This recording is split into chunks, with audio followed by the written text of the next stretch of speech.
क्या आखिरकार झंडे को अपनी गलती का एहसास हो गया है? क्या वह यश से अपने पुराने व्यवहार के लिए माफी मांगने वाला है? और क्या इस माफी के बाद यशवर्धन की जिंदगी में एक नया मोड़ आने वाला है? आने वाले एपिसोड में तुम से तुम तक की कहानी भावनाओं से भरपूर होने वाली है, जहां सालों के दर्द और गलतफहमियों का अंत होता दिखाई देगा। एपिसोड की शुरुआत एक बेहद भावुक माहौल से होती है। पिछले कुछ दिनों में कई ऐसे सच सामने आए हैं जिन्होंने पूरे परिवार को हिलाकर रख दिया है। सबसे ज्यादा असर झंडे पर पड़ा है। अब उसे महसूस होने लगा है कि उसने यश के साथ कई बार गलत व्यवहार किया था। बिना पूरी सच्चाई जाने उसने यश को गलत समझा, उस पर शक किया और कई बार उसका अपमान भी किया। इन सभी बातों का बोझ अब झंडे के दिल पर भारी पड़ने लगा है। दूसरी तरफ यश हमेशा की तरह शांत दिखाई देता है। वह किसी से कोई शिकायत नहीं करता, लेकिन उसके दिल में छिपा दर्द सिर्फ वही जानता है।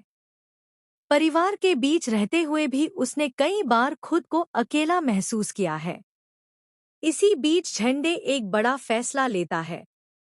वह यश से अकेले में मिलने जाता है।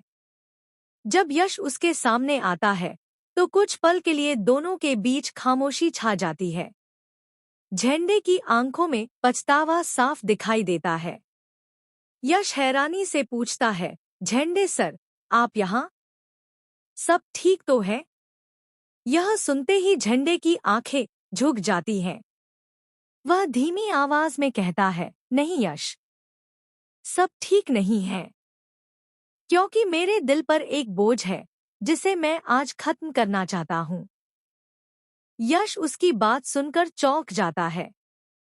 तब झंडे भावुक होकर कहता है, मैंने तुम्हारे साथ बहुत गलत किया।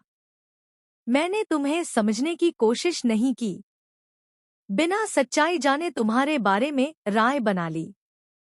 आज जब मुझे कई बातें समझ में आ रही हैं, तो मुझे अपनी गलती का एहसास हो रहा है। यह कहते कहते झंडे की आंखें नम हो जाती हैं। वह आगे कहता है, अगर हो सके तो मुझे माफ कर देना यश। मैंने जो कुछ भी किया उसके लिए मैं दिल से शर्मिंदा हूँ।